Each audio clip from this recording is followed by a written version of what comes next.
Hello everyone, this is a video in which I'll try to explain how did I come to Islam. So it was that I was born and brought up in a family that could be classified as an atheist family. Actually, one of my grandfathers must have been Muslim because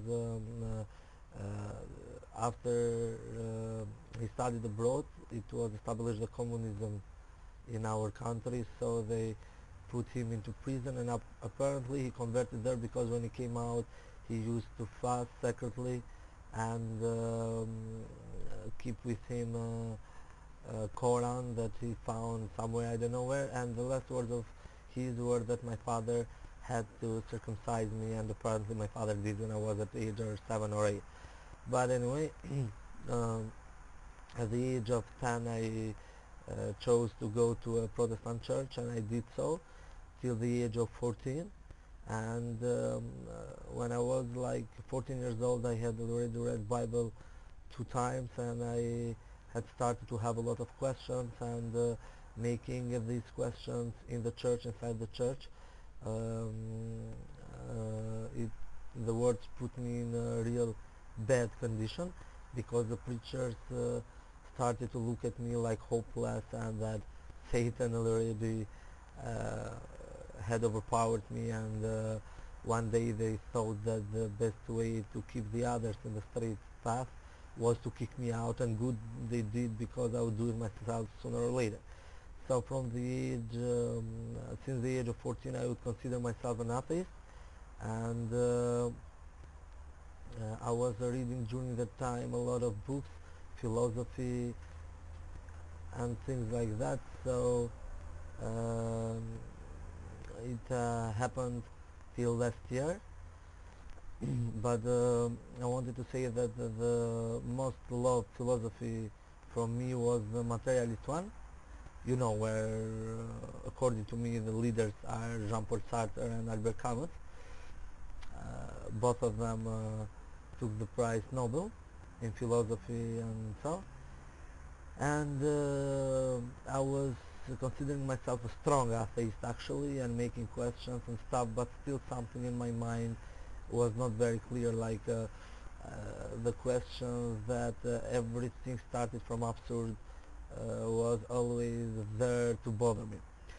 So and since the age of 14 I can speak Turkish uh, fluently, and bit Arabic, like, or I can write in Arabic and read in Arabic, and I can understand a little bit.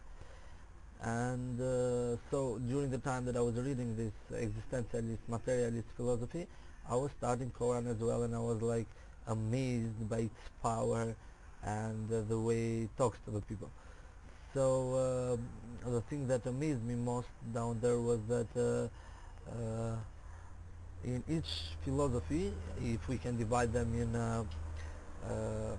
materialism and spiritualism, you miss the balance between things. I mean, materialists go to the point that the spirit does not exist at all, and the spiritualists go to the point that we have to deny ourselves everything material and choose a spiritual life. So I was missing the balance. Till I found an ayah in Quran that was telling that after doing your spiritual duty towards God, like turning it to Him and offering prayer and charity and be sincere and stuff like that, then go outside and think of the bounties of your Lord, because He made them as a gift for you. So seek of them, and for them, seek for them, and um, Muslims are always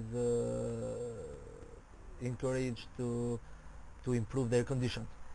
So this was the first thing that amazed me, and we come till 1 year ago, when I was living in a flat with my ex-girlfriend, and in another floor a guy from Jordan, a Muslim, and his name was Muhammad, was living since the same time that we started to live there, and we used to study in the same school at the same university with this guy.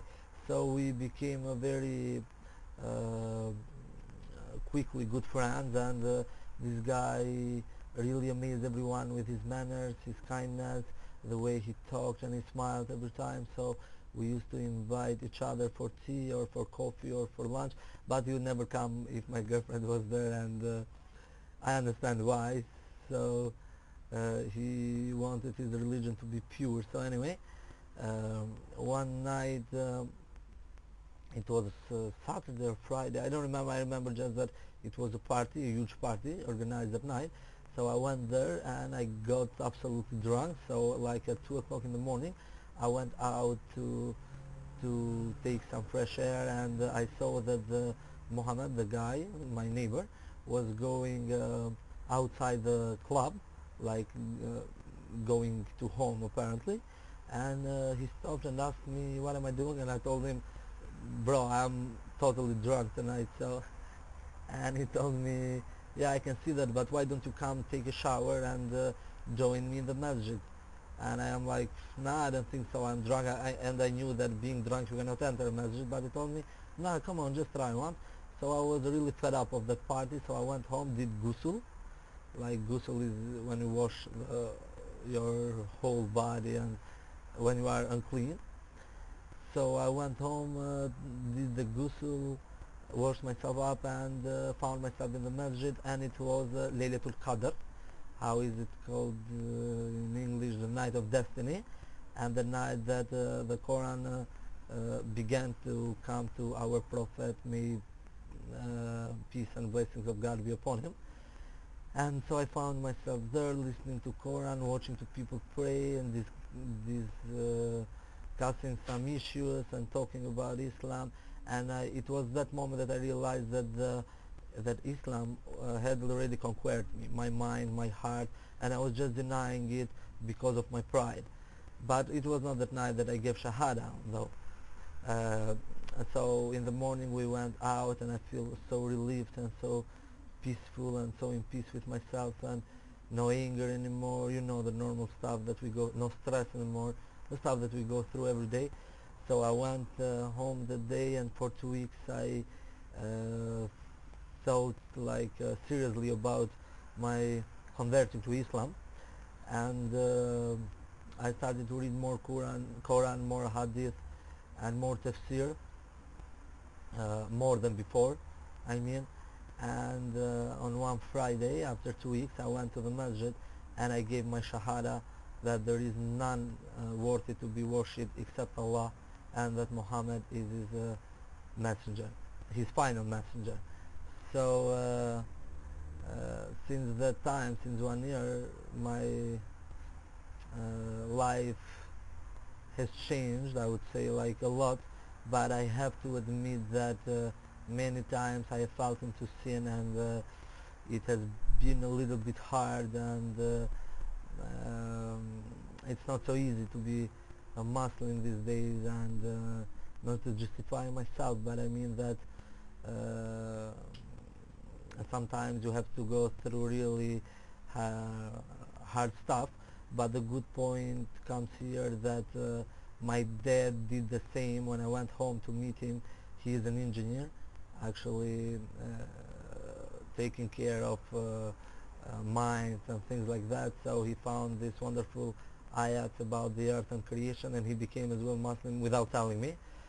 So, but there are a lot of hard stuff that we are going through, and I have to say just one thing: no matter what happens, or if I become a very good Muslim or not, I know that the best thing I have done in my life is becoming a Muslim, and the thing that I pray Allah is to let me die with this assurance that there is no God except Him, and Muhammad is His final prophet. Take care, everybody. May peace be upon all of you.